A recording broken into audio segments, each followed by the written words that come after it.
Good morning students. पिछले 3 video जो अपन ने अम्ल एवं क्षार चैप्टर पर बनाए थे, आज उनको थोड़ा समराइज़ करेंगे जो एग्ज़ाम पर्पस से थ्योरी और प्रैक्टिकल के लिए आपके लिए उपयोगी साबित होंगे।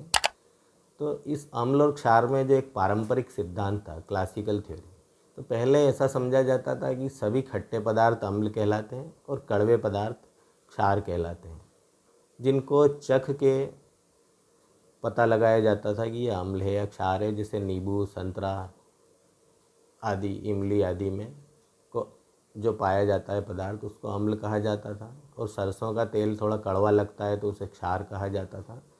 परंतु फिर आगे कुछ वैज्ञानिक आए जिन्होंने कई प्रयोग करे। उनमें से अरेनियस महत्वपूर्ण वैज्ञानिक थे, जिन्होंने ये बताया कि अम्ल वे पदार्थ होते हैं जिनको जल में घोलने पर H+ आयन देते हैं, पर ये H+ आयन अनस्टेबल होने के कारण जल से क्रिया करता है और हाइड्रोनियम आयन H3O+ आयन बना लेता है। तो जो H3O+ आयन देने वाले पदार्थ अम्ल कहलाए। इसी प्रकार से अगर क्षार को जल में घोलें तो OH- आयन यानी हाइड्रोक्सिल आयन प्राप्त होता है। तो हाइड्रोक्सिल आयन देने वाले पदार्थ क्षार कहलाने लगे। पर अरेनियस का सिद्धांत भी ऐसा साबित हुआ जैसे कि कोई धार्मिक प्रवृत्ति का सिद्धांत हो कि नहाएगा तो ही पूजा करेगा या मंदिर जाएगा। कहते हैं कि रहीमन पानी राखिए बिन पानी सब सून, पानी गए न उबरे मोती मानस चून। तो वो जो दोहा था वो इस सिद्धांत पे पूरी तरह से सही लागू हो रहा था कि जब तक पानी न मिले तब तक न तो हाइड्रोनियम आयन अम्ल से प्राप्त होगा, ना ही हाइड्रोक्सिल आयन क्षार से प्राप्त होगा। तो आगे इसमें और भी प्रयोग किए गए, जिसमें देखा गया कि वास्तव में जो बिना बुझा हुआ चूना होता है सूखा, उसमें लिटमस पेपर लाएं तो लाल लिटमस नीला नहीं हो पाता है, क्योंकि क्षार लाल को लिटमस को नीला कर देता है और अम्ल है तो नीले लिटमस को लाल कर देता है। और HCl को भी गैस के रूप में अगर हम लिटमस को लाएंगे, नीले लिटमस को, तो लाल नहीं हो पाता है। और बाद में जब इनको पानी में घोला जाता है तभी ये अपनी चेंजेस दर्शाते हैं।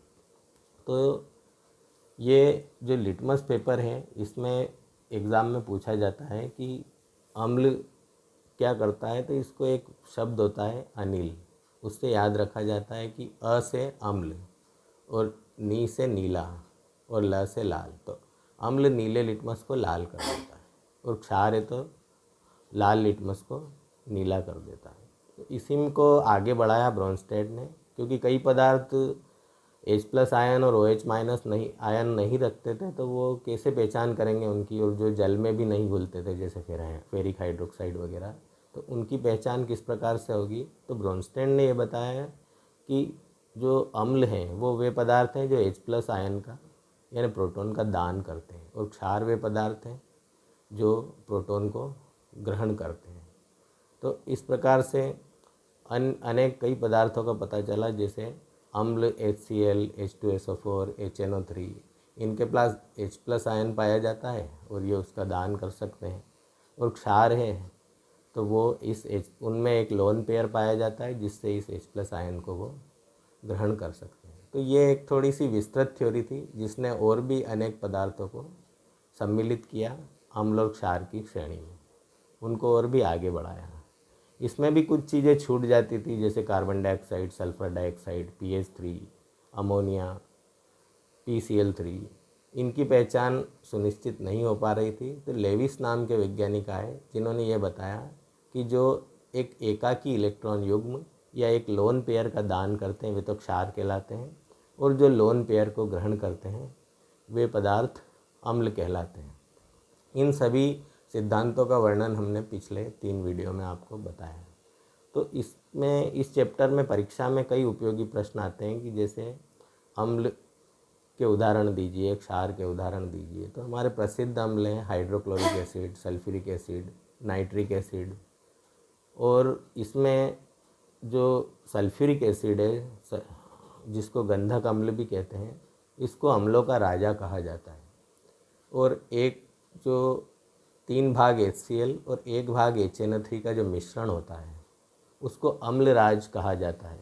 तो इसमें आप कंफ्यूज ना हो कि अम्लों का राजा तो सल्फ्यूरिक एसिड है, जबकि अम्लराज जो है वो 3 भाग HCl और 1 भाग HNO3 का मिश्रण है। तो इसे भी आप याद रखना चाहें तो इस तरह से याद रख सकते हैं कि जैसे HNO3 में 3 लगा है तो वो एक पार्ट ही लेना है, और HCl में एक एक हाइड्रोजन और क्लोरीन है तो आपको वो 3 भाग लेना है। तो इस तरह से इसमें कुछ प्रश्न आते हैं। तो अभी तक आप पढ़ते आए थे कि अम्ल और क्षार में अंतर, तो आप यही लिखते थे कि अम्ल स्वाद में खट्टे होते हैं, क्षार स्वाद में कड़वे होते हैं। तो अब इन धारणाओं से आगे बढ़ के आपको ये सब बातें भी बतानी है कि अम्ल है तो वो प्रोटॉन का दान करता है, क्षार है तो वो जल में घोलने पर OH- आयन देता है। इसी प्रकार अम्लों की हम जब धातुओं से क्रिया कराते हैं तो वो हाइड्रोजन गैस देते हैं। तो हाइड्रोजन गैस में भी उनकी क्रियाशीलताएं अलग अलग होती है। जैसे लोहा की क्रियाशीलता कम होती है, कॉपर की थोड़ी अधिक होती है, एल्यूमिनियम की बहुत ज़्यादा अधिक होती है। एल्यूमिनियम तुरंत रिएक्शन करके और हाइड्रोजन गैस देता है। तो अम्ल और क्षार की पहचान करने के लिए ये सिद्धांत और ये कुछ प्रश्न आपके प्रयोगों में भी काम आते हैं। उसी प्रकार से जो क्षार होते हैं वो अपन देखें तो वो छूने पर साबुन जैसे होते हैं, स्लिपरी नेचर के होते हैं। जब अपन इनको देखें तो आप प्रयोगशाला में सोडियम हाइड्रोक्साइड की गोलियां देखेंगे छोटी छोटी, तो उनको जब आप छुओगे तो वो साबुन जैसी नज़र आती है। और पानी में जब हम घोलेंगे तो एक्जोथर्मिक रिएक्शन यानी ऊष्माक्षेपी अभिक्रिया देते हैं। जैसे ही बीकर में पानी लेकर हम सोडियम हाइड्रोक्साइड की गोलियों को घोलते हैं तो धीरे धीरे घुलने के बाद हम बीकर को हाथ लगाते हैं तो पता चलता है कि पानी हमारा गर्म हो गया। और इसी प्रकार से उदासीनीकरण अभिक्रिया, अम्ल और क्षार को मिलाने पर जब लवण और जल बनता है तो उसको उदासीनीकरण अभिक्रिया कहते हैं। जैसे HCl और NaOH को मिलाएं तो NaCl और H2O बनता है। और भी इसमें कुछ प्रश्न आते हैं pH से संबंधित। तो pH क्या होता है कि हाइड्रोजन आयन सांद्रण का ऋणात्मक लोगेरिथम होता है, अर्थात किसी विलयन में हाइड्रोजन आयनों की सांद्रता कितनी है उस सांद्रता को नेगेटिव लॉग टेबल में हम देखें तो कितनी वैल्यू आ रही है, वो होता है pH वैल्यू। और ये pH वैल्यू होती है 7 से कम है तो वो अम्ल कहलाते हैं, और 7 से अधिक है तो ये क्षार कहलाते हैं, और 7 पर है तो वो उदासीन या न्यूट्रल कहलाते हैं। जैसे हम देखते हैं कि जल उदासीन है, अम्लीय और क्षारीय दोनों प्रकृति दर्शाता है, पर बेसिकली वो उदासीन होता है तो उसकी pH वैल्यू 7 होती है। और इसी तरह से हाइड्रोक्लोरिक एसिड की भी पूछा जाता है तो इसकी pH वैल्यू 3 होती है। तो pH मान के हिसाब से भी आप बता सकते हैं कि अम्ल का pH मान 7 से कम होता है, क्षार का pH मान 7 से अधिक होता है, और कोई पदार्थ अगर उदासीन है तो उसका pH मान केवल 7 होता है। और भी इसमें प्रश्न प्रबलता के आधार पर पूछे जाते हैं कि प्रबल अम्ल कौन कौन से हैं। तो HCl, H2SO4, HNO3 ये प्रबल अम्लों के उदाहरण हैं, क्योंकि ये पूरी तरह से आयनित हो जाते हैं जल में और अधिक मात्रा में H+ आयन देते हैं और जल से क्रिया करके हाइड्रोनियम आयन देते हैं। वहीं क्षार को हम देखें तो जो प्रबल क्षारों के उदाहरण हैं तो सबसे प्रसिद्ध उदाहरण है सोडियम क्लोराइड, पोटेशियम क्लोराइड, जो जल में पूरी तरह से आयनित होकर हाइड्रोक्सिल आयन देते हैं। और अमोनियम हाइड्रोक्साइड को देखें तो पूरी तरह से आयनित नहीं हो पाता है ये जल में, अमोनियम हाइड्रोक्साइड भी बचा रहता है, रिएक्टेंट प्रोडक्ट दोनों जल में बचे रहते हैं। तो ये दुर्बल क्षार का उदाहरण आप दे सकते हैं। इसी तरह से दुर्बल अम्ल का उदाहरण भी आप दें तो एसिटिक एसिड, फार्मिक एसिड, जो पूरी तरह से आयनित नहीं होते हैं और हाइड्रोनियम आयन कम मात्रा में देते हैं। इसी तरह से ब्रोंस्टेन में अपन देखें तो जैसे जो ब्रोंस्टेन अम्ल वीक होगा जैसे एसिटिक एसिड, तो उसका जो कंजुगेट बेस होगा वो स्ट्रॉन्ग होगा, क्योंकि उसकी प्रोटॉन को ग्रहण करने की क्षमता अधिक होगी। इसी तरह से जो HCl, HNO3 आदि ये स्ट्रॉन्ग एसिड्स हैं तो इनका जो कंजुगेट बेस होगा वो वीक होगा। तो इस तरह के उदाहरण भी आपसे इनमें परीक्षा की दृष्टि से पूछे जाएंगे। और इसमें कुछ ऐसे एग्जाम्पल्स भी पूछे जा सकते हैं कि जैसे टमाटर है तो उसमें कौन सा एसिड पाया जाता है, ऑक्जेलिक एसिड। इमली है तो उसमें टार्ट्रिक एसिड पाया जाता है। नींबू है तो उसमें साइट्रिक एसिड पाया जाता है। दही या दूध है तो उसमें लैक्टिक एसिड पाया जाता है। और इनके सामान्य सूत्र भी पूछे जाएंगे, जैसे एसिटिक अम्ल का सूत्र है CH3COOH, ऑक्जेलिक अम्ल का सूत्र है COOH होल ट्वाइस।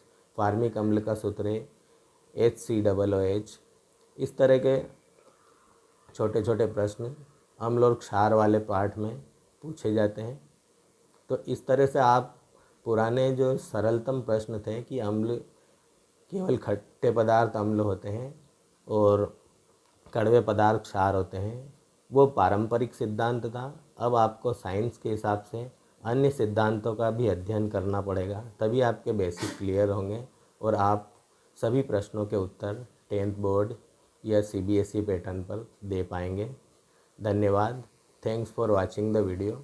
इसी प्रकार से अन्य लेसन के जो वीडियो अपन ने बनाए हैं उनके भी इस तरह के सारांश अपन वीडियो हम बना के आपको पहुंचाते रहेंगे, ताकि परीक्षा की दृष्टि से भी आप नोट्स बना सकें और तैयारी कर सकें। Thanks for watching the video. Video अच्छा लगे तो लाइक करें, सब्सक्राइब करें। Thank you.